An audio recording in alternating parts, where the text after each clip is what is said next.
He walked into their casino with $40 in his pocket. He walked out with millions. And the DARKWIRE, real stories from the wire. Yakuza never learned his name. Japan, 1985. The economic bubble was inflating at a rate that defied gravity. Tokyo real estate had tripled in value since 1980. The Nikkei index was climbing toward 39,000. Money was moving so fast that nobody, not bankers, not regulators, and certainly not the Yakuza, stopped to count it carefully. That was the first mistake. Susumu Ishii ran the Yamaguchi Gumi's financial operations with the discipline of a Fortune 500 CEO. Alongside Masaru Takumi, second in command of Japan's largest crime syndicate, Ishii had spent the early 1980s pivoting the organization away from street-level brutality and into something far more dangerous: legitimacy. Real estate speculation, stock market manipulation, insider trading on the Tokyo Exchange, and underneath all of it, a network of illegal casinos generating untaxed cash that funded everything else. Conservative estimates placed Yakuza gambling revenue at over $2 billion annually by mid-decade. The backroom tables in Osaka, Kobe, and Tokyo's Kabukicho district were printing money. Into that world walked a man nobody remembers. He was approximately 40 years old, medium build, the kind of face that disappears in a crowd. What set him apart was invisible. A mind that processed probability the way a computer processes code, and connections inside the Syndicate's own operations that nobody has ever fully explained. He knew which dealers were underpaid. He knew which pit bosses skimmed. He understood the Yakuza's payout schedules, their shift rotations, the exact moment a table went cold and management stopped watching closely. That knowledge was worth more than any card-counting system ever devised. His technique was layered. At the blackjack tables, he ran a modified high-low count, tracking high cards against low cards to calculate when the remaining deck favored the player over the house. When the count climbed above plus 12, he raised his bet from 10,000 yen to 200,000 yen in a single move. Not gradual, sudden. Because gradual gets noticed. Sudden looks like confidence, and the Yakuza respected confidence. At baccarat, the game of choice in high-roller rooms, he exploited something subtler: pattern logging. Yakuza casinos used the same 8-deck shoes repeatedly before reshuffling, rotating them on a fixed schedule he had memorized. He could identify a shoe by its second round of play. He knew what was coming. The first year, he won approximately 8 million yen, just under $55,000 at 1985 exchange rates. Enough to be notable, not enough to be suspicious. He spread his play across 3 separate Kabukicho establishments and one operation running out of a private club in Osaka's Namba district. He never won too much in one place. He tipped generously. He drank slowly.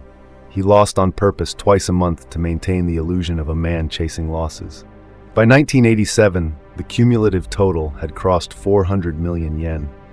By 1989, it was over 1 billion yen, roughly $7 million. The Yakuza's accounting was deliberately opaque, designed to hide money from the government. That same opacity now hid the hemorrhage from the bosses who needed to see it. But here's where it gets worse. When the losses finally surfaced, the Syndicate didn't call the police. They called their own investigators. Men whose methods left no court record. Surveillance went up in every casino they operated. Dealers were interrogated.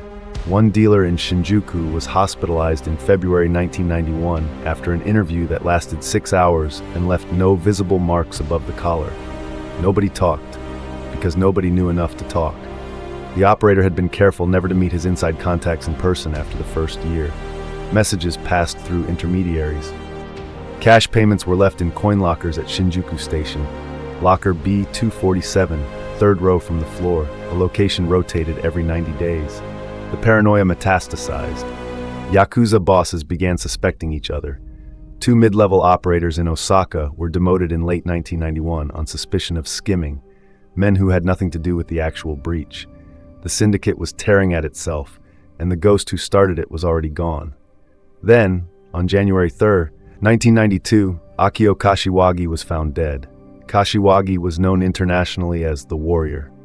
He had walked into Donald Trump's Taj Mahal in Atlantic City in 1990 and won $6 million in a single session before Trump hired mathematician John Gwynne to devise a strategy specifically to break him. Kashiwagi had alleged ties to the Yamaguchi-gumi and was rumored to have borrowed heavily from syndicate-connected lenders to fund his casino runs. By late 1991, with the bubble economy collapsing and the Yakuza's gambling revenues under pressure from the still unidentified leak, those debts had become politically dangerous. His murder was never solved. No arrest was ever made. The 150 stab wounds suggested a message, not just an execution. The operator read about Kashiwagi's death in the morning edition. What he did next is unknown. Where he went is unknown. Whether he is alive today is unknown. He left no digital footprint. This was 1992, before surveillance capitalism made anonymity impossible. He left no known associates who ever spoke publicly. He left no confession, no memoir, no deathbed interview.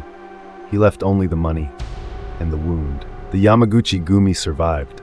Syndicates always do. They adapted, shifted capital into legitimate real estate holdings as the bubble deflated, and rebuilt their gambling operations with tighter internal controls. But the mid to late 1980s remain a documented period of unusual financial strain that official Yakuza historians attribute to the bubble's collapse, but that insiders, according to accounts surfaced years later, whispered had another cause entirely. One man, no name, no photograph, no arrest record in any jurisdiction.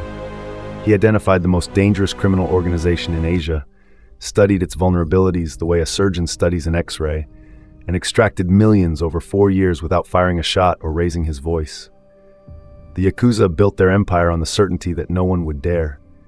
He bet against that certainty, and the house lost.